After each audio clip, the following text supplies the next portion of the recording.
والصلاة والسلام على أشرف الأنبياء والمرسلين سيدنا محمد وعلى آله وصحبه أجمعين أما بعد فأعوذ بالله من الشيطان الرجيم بسم الله الرحمن الرحيم يا أيها الذين آمنوا اتقوا الله حق تقاته ولا تموتن إلا وأنتم مسلمون صدق الله العظيم قال رسول الله صلى الله عليه وسلم موتوا قبل أن تموتوا أو كما قال رسول الله صلى الله عليه وسلم اللهم صل وسلم وبارك على سيدنا محمد وعلى آله وصحبه أجمعين. قابل قدر معزز بزرگوں، نوجوان بھائیوں، موت ایک اٹل حقیقت ہے اور موت کا کوئی انکار بھی نہیں کر سکتا. دنیا میں بہت سارے لوگ آئے، لوگوں نے بہت ساری چیزوں کا انکار کیا، رسولوں کا انکار کیا، قرآن کا انکار کیا، یہاں تک کہ ذات خدا بندی کا بھی انکار کیا گیا، لیکن موت کا انکار آج تک کسی نے نہیں کیا. اور اگر کوئی موت کا انکار کرے گا بھی تو موت اس کو آ کر بتا دے گی میں اپنے انکار کرنے والوں کے پاس بھی پہنچ جاتی ہوں. اس لیے موت ایک اٹل اور ناقابل انکار حقیقت ہے جو ہر انسان کے پاس آتی ہے اور ہر انسان کو اس کا مزہ چکھنا پڑتا ہے. قرآن کریم میں اللہ تبارک و تعالیٰ نے فرمایا کل نفس ذائقۃ الموت، ہر جاندار کو موت کا مزہ چکھنا ہے. جب موت آنی ہے تو موت سے پہلے موت کی تیاری کرنا بھی ضروری ہے. جب بندہ موت کی تیاری کرتا ہے تو ایسی صورت کے اندر اس کو موت کا ڈر نہیں ہوتا، اور جو موت کی تیاری نہیں کرتا اس کے دل کے اندر موت کا ڈر لگا رہتا ہے، وہ مرنے سے ڈرتا ہے. اور موت کی تیاری کرنے کے لیے رسول اللہ صلی اللہ علیہ وسلم نے فرمایا موتو قبل ان تموتو، تم لوگ مرو اس سے پہلے کہ تمہاری موت آ جائے. اس کا مطلب علماء کرام نے یہ لکھا ہے کہ تم لوگ اپنی موت سے پہلے مرو، یعنی اپنی ایسی خواہشات جو اللہ تبارک و تعالیٰ کی محبت میں اور اللہ کے احکامات کے پورا کرنے میں رکاوٹ بن رہی ہوں، ان خواہشات کو مارو. جو ہمیشہ جینے کی تمنا ہے، یعنی اب مجھے موت نہیں آئے گی یہ سوچ کر جو ہم غفلت میں جی رہے ہیں، یہ تمنا کرنا چھوڑ دو کہ مجھے کبھی مرنا نہیں ہے، بلکہ اس تمنا میں زندگی گزارو کہ مجھے موت آئے گی اور میں مرنے کے لیے تیار ہوں. اس تمنا میں اپنی زندگی گزارو. اور اس حدیث سے یہ بھی مطلب علماء نے بیان کیا ہے کہ اس کا ایک مطلب یہ بھی ہے کہ موت سے پہلے تم موت کی تیاری کر لو، یعنی ایسی تیاری کرو کہ اگر تمہیں موت آ جائے تو تم اللہ کے محبوب بندے بن کر دنیا سے جاؤ. موت کی تیاری کا ایک مطلب ہمارے بہت سارے لوگوں نے یہ سمجھ رکھا ہے، ہم حج کو گئے تو وہاں سے کپڑا لا لیے اور احرام کا کپڑا ہمارے پاس رکھا ہوا ہے اور نئی بیڈ شیٹ خرید کے رکھ لیے، مرے تو ہم کو اس میں سلاؤ، اور باہر سے کپڑا لے کے آ گئے، مرے تو ہم کو اس میں کفن دے دو، یہ کپڑا ہمارے کو اڑا دو. وہاں پہ زمین خرید کے ہم رکھ لیے ہیں، وہ قبرستان کے اندر مرے تو وہاں پہ دفن کر دو. یہ موت کی تیاری نہیں ہے، اس کا نام تیاری نہیں، اور ایسی تیاریاں کرنا حقیقت میں تیاری بھی نہیں. قرآن کریم میں اللہ تبارک و تعالیٰ نے فرمایا کون کس زمین میں مرے گا یہ اللہ کے علاوہ کوئی نہیں جانتا. ایک بندہ پوری زندگی یہاں پر گزار رہا ہے، پھر اچانک کسی ایسے دور سفر پر گیا، وہاں جانے کے بعد فوری اس کا انتقال ہو گیا، اس کو لانا اب ناممکن سا محسوس ہو رہا ہے، مشکل معلوم ہو رہا ہے. تو لوگوں نے یہ کہا کہ وہاں سے یہاں تک کیا لاتے، یہاں کے دو لوگ وہاں آ جائیں گے وہیں ان کی تدفین کر دیں گے. اب مجھے بتائیے انہیں یہاں پر کفن خرید کے رکھ لیا تھا، کپڑا خرید کے رکھ لیا تھا، جگہ خرید کے رکھ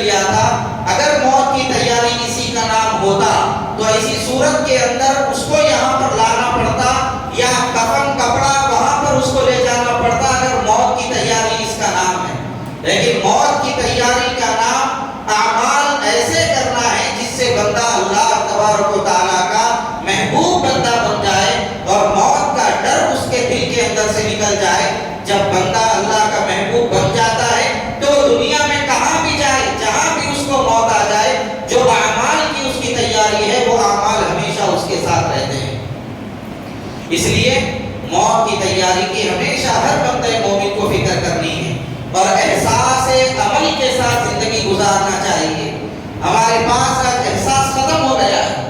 کیا صاحب جیسا دوسرے لوگ زندگی گزار رہے ہیں وہی زندگی مسلمان گزار رہے ہیں. صاحب صبح ہو گئی, کھا لیے پی لیے, کاروبار پہ چلے گئے, شام ہو گئی, آئے کھائے پیے سو گئے, حصہ ختم. ہمارے ذریعے کیا ہو رہا ہے, ہم کون سا بھلائی کا کام کر رہے ہیں, کون سا برائی کا کام کر رہے ہیں, اللہ کا کون سا حکم ہمارے ذریعے آج چھوٹ گیا ہے, اللہ کی کون سی نافرمانی آج میری ہوئی ہے, یہ احساسات سے ہم بالکل دور ہو چکے ہیں. غفلتوں میں ہماری زندگی گزر رہی ہے. آخرت کا احساس ہمارے دل کے اندر سے نکل چکا ہے, جس کے نتیجے میں آج ہمارے سامنے بس آج کا آج ہے. پیسہ آ جائے, جہاں سے آ رہا ہے آنے دو, حلال حرام کی کوئی تمیز نہیں ہے. کھانا کھا رہے ہیں, حلال حرام کی کوئی تمیز نہیں. صاحب بات کر رہے ہیں, اچھی بری کی کوئی تمیز نہیں. جیسا میں چاہ رہا ہوں ویسا زندگی گزار رہا ہوں. ایسی زندگی تو حیوانوں کی ہوتی ہے, ایسی زندگی تو کافروں کی ہوتی ہے. مومنوں کی زندگی ایسی نہیں ہوتی. مومن کی زندگی وہ ہوتی ہے جو زندگی اللہ نے گزارنے کا حکم دیا ہے, رسول اللہ صلی اللہ علیہ وسلم نے گزار کر بتلایا ہے. ایک جانور ہے صاحب, پیدا ہو گیا, جو ملا کھا لیا, جدھر وہ دل بولا ادھر چلا گیا, جدھر دل بولا ادھر سو گیا, جدھر دل بولا ادھر منہ مار لیا. یہ تو زندگی جانوروں کی ہے, جس کے لیے کوئی حکم نہیں, کوئی نظام نہیں, کوئی قاعدہ نہیں, کوئی قانون نہیں. بس اس کا دل اس کی زندگی کے لیے کافی ہے, اس کی خواہشات اس کی زندگی گزارنے کے لیے کافی ہیں. اور بہو زندگی ایک مسلمان آج ایسے ہی گزار رہا ہے. اس لیے بھائیوں, احساس اپنے اندر پیدا کرو کہ میں مسلمان ہوں, اللہ کا بندہ ہوں, رسول اللہ کا امتی ہوں. میں ہرگز ایسی زندگی نہیں گزار سکتا جس زندگی کو غفلت کا نام دیا جائے, جس زندگی کو آوارگی کا نام دیا جائے, جس زندگی کو بے حسی کا نام دیا جائے. میں ایسی زندگی نہیں گزارتا. میرے اندر ایک احساس ہے کہ میں اللہ کا بندہ ہوں, میں وہی کروں گا جو میرے رب نے حکم دیا ہے, میں وہی کروں گا جو میرے رسول نے طریقہ میرے رسول نے بتایا ہے. اسی لیے شاعر نے کہا تھا, احساس عمل کی چنگاری جس دل میں فروزہ ہوتی ہے, احساس عمل کی چنگاری جس دل میں فروزہ ہوتی ہے, اس لب کا تبسم ہیرا ہے, اس آنکھ کا آنسو موتی ہے.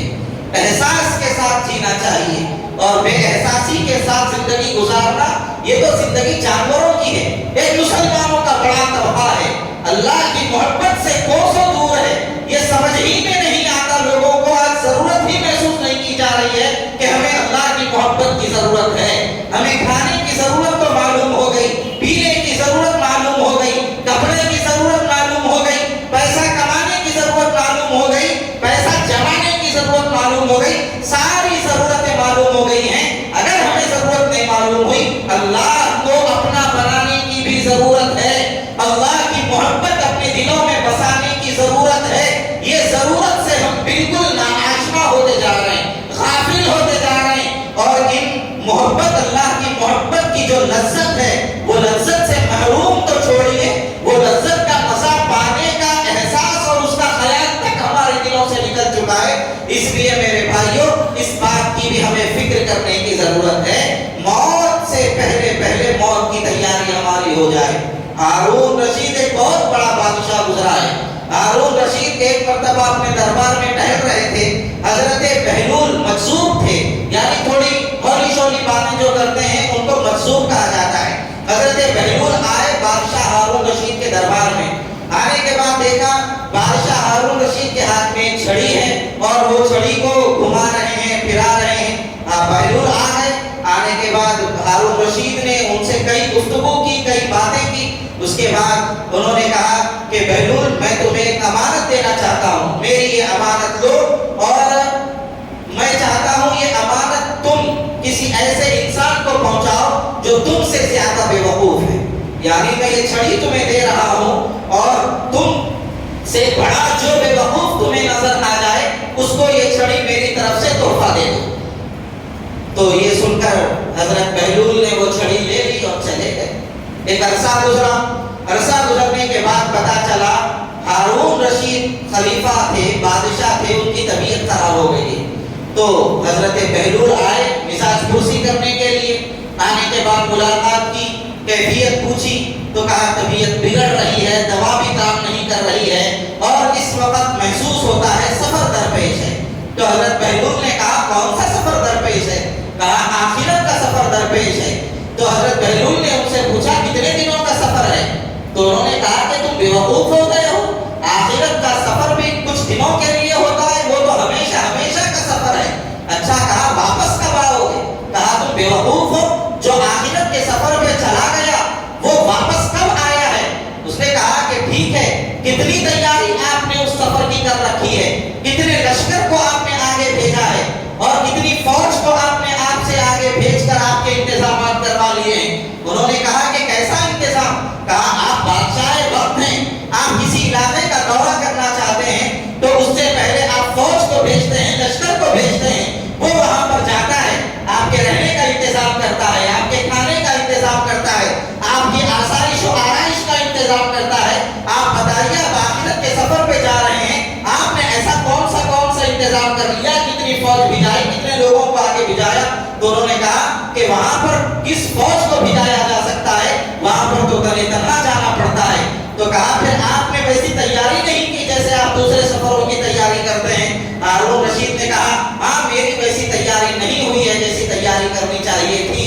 یہ سننے کے بعد بہلول نے، جس کو بے وقوف سمجھ رہا تھا بادشاہ ہارون رشید، وہ چھڑی نکالی اور نکال کر اس بادشاہ ہارون رشید کو دیا اور دے کر یہ کہا کہ بادشاہ سلامت، آپ نے مجھے ضمانت دی تھی اور یہ کہا تھا مجھ سے بڑا بے وقوف اگر کوئی نظر آ جائے تو میں یہ چھڑی اس کو دے دوں. میں نے بہت زیادہ تلاش کیا لیکن میرے سے بڑا بے وقوف آپ کے علاوہ مجھے کوئی نظر نہیں آیا ہے، لہذا میں یہ چھڑی آپ کو دے رہا ہوں. آپ سب سے بڑے بے وقوف ہیں کہ اتنے لمبے سفر پہ جا رہے ہیں اور کبھی لوٹ کر آنے کا وہ سفر نہیں، اس کے باوجود آپ نے اس کی کوئی تیاری نہیں کی. بادشاہ ہارون رشید رو پڑے اور کہنے لگے لگتا ہے لوگ تم نے حقیقت والی بات کہی ہے، لوگ تم کو سمجھ رہے تھے کہ تم بے وقوفی والی بات کرتے ہو، حالانکہ تم حقیقت والی گفتگو اب کر رہے ہو.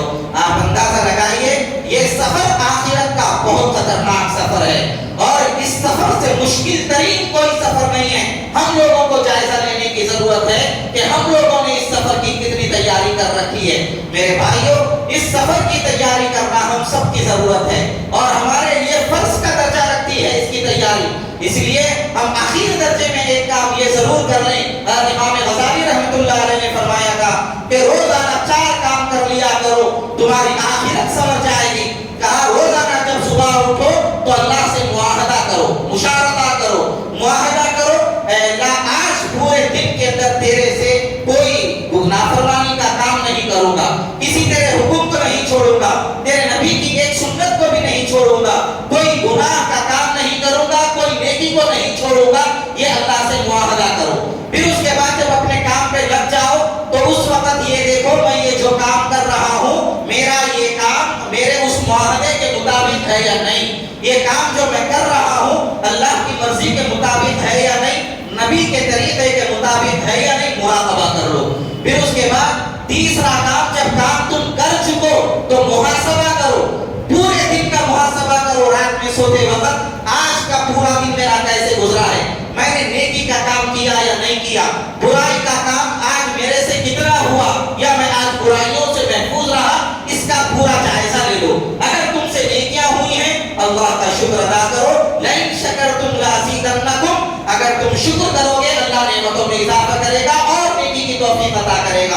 اگر گناہ ہوا فوری توبہ کرو اور اس کے بعد اپنے آپ کو سزا بھی دو. گناہ ہونے کے بعد اپنے نفس کو آزاد مت چھوڑو بلکہ سزا دو. سزا ایسی دو کہ واقعتاً وہ سزا تمہارے اوپر بوجھ معلوم ہو اور وہ کام اس کے بعد تم کرنے لگ جاؤ. ایسی سزا اپنے آپ کو دو اور سزا ایسی ہونی چاہیے. علماء نے لکھا ہے کہ سزا نہ زیادہ اتنی زیادہ سخت ہونی چاہیے کہ وہ سزا پر عمل ہی نہ ہو سکے اور نہ اتنی ہلکی ہونی چاہیے کہ وہ سزا بھی معلوم نہ ہو. سر سید احمد خان نے جب علی گڑھ مسلم یونیورسٹی بنائی، بنانے کے بعد انہوں نے اعلان کر دیا طلباء میں کہ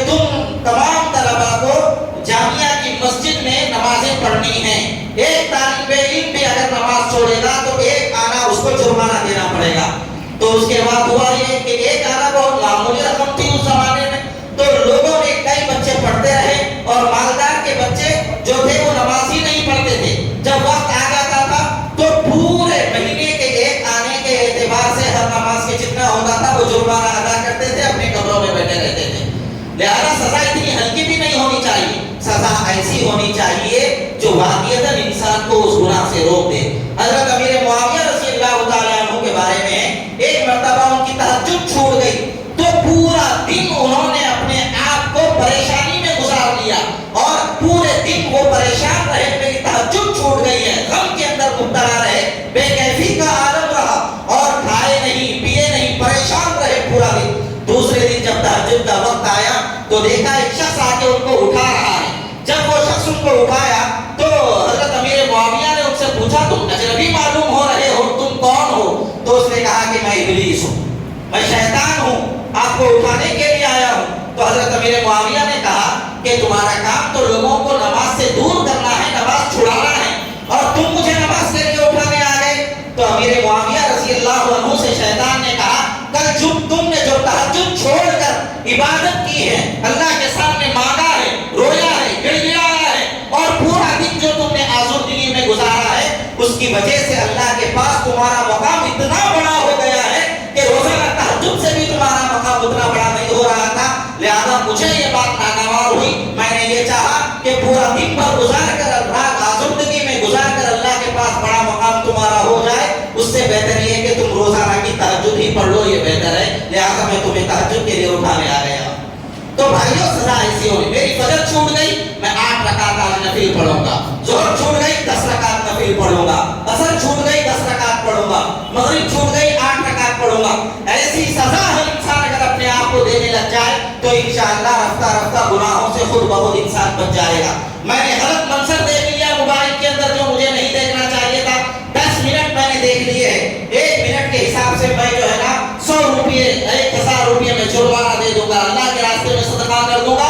اس کے بعد آپ دیکھیے دوسری مرتبہ آپ کی طبیعت چاہتی ہے کہ کسی غلط منظر کو موبائل کے اندر دیکھ لیں, آپ کی زبان سے غلط جملہ نکل گیا جس کی وجہ سے کسی کو تکلیف ہو گئی, کسی کو آپ نے گالی دے دی ہے, تو آپ یہ فوری اپنے اوپر عزم کر لیجئے جس کو گالی دی ہے اس کو بریانی کھلاؤں گا ہوٹل میں لے جا کے. 1 دن گالی دیں گے, 2 دن گالی دیں گے, تیسرے دن زبان سے گالی نکلتی گا, دیکھو پھر. تو اس طرح اگر اپنے آپ کو ہم سزا دیتے رہیں, گانا سنا, گانا کان میں گیا, انہیں بجایا تو بھی سننا ہے, میں لگا کے سنا تو بھی سننا ہے. 10 منٹ کا گانا سنا, 1 منٹ کے 1000 روپے, ایک گانا سنا تو اتنے پیسے دینا ہے. تو اس کے بعد دیکھو دوبارہ گانا سننے کی توفیق ہوگی. اس لیے میرے بھائیوں اس بات کو اپنے اندر اچھی طرح ذہن میں بٹھا لینے کی ضرورت ہے کہ ہمیں مرنا یقینی ہے اور مرنے کے بعد اللہ کے سامنے حساب و کتاب دینا ہے. اور روزانہ رات میں سوتے وقت عشاء کے بعد مصلی بچھائیے, سونے سے پہلے 2 رکعت صلاۃ الاستغفار پڑھ لیجیے, اللہ سے کے سامنے مغفرت کے لیے 2 رکعت نفل نماز پڑھیے اور اللہ سے مانگیے. 5 منٹ اپنے سر کو جھکائیے اور آنکھیں بند کیجیے, اس کا آپ اندازہ کیجیے اور آنکھیں بند کر کے سوچیے, اس فکر کو اپنے ذہن میں لائیے, مراقبہ کیجیے, محاسبہ کیجیے. اب میدان محشر بپا ہوا ہے, میں اللہ کے سامنے کھڑا ہوا ہوں, اللہ مجھ سے سوال کر رہا ہے, میرے بندے بتا تیری آنکھ فجر چھوٹ گئی تو میں اللہ کو کیا جواب دوں گا؟ میرے سے ایسا گناہ ہو گیا, اگر رب کریم سب کے سامنے وہ گناہ کو ظاہر کر دے تو میری عزت کیا بچے گی؟ ذرا 5 منٹ اپنے سر کو جھکا کر میدان محشر کا جائزہ, میدان محشر کا منظر ذرا اپنے ذہنوں میں لائیں اور لا کر اس کو سوچیں کہ اگر میں مر جاؤں, اپنے رب کے حضور کے سامنے کھڑا ہو جاؤں تو میرا کیا حشر ہونے والا ہے.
سے بچانے والا کون ہوگا؟